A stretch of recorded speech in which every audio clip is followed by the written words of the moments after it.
26শে December রাত পোহালেই আমাদের handsome Manoj বন্ধুর হ্যাপিওয়ালা বার্থডে বলে কথা। আর তার জন্যই চলছে এখানে ডেকোরেশনের তোড়জোড়।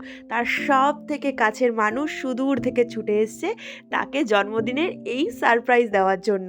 আর কত না কি আয়োজন করা হয়েছে এখানে, কেক থেকে শুরু করে ডেকোরেশন, ফুল, শুধুই তার জন্য। বন্ধু আমার কিছুই তো জানে না বন্ধুকে এক দুর্দান্ত সারপ্রাইজ দেওয়ার, আর তার মতে এটা ছিল তার সেরা জন্মদিন।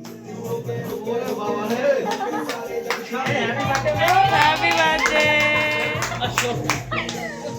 Happy birthday to you. Happy birthday to Manoj. Happy birthday to you, Manoj বন্ধু।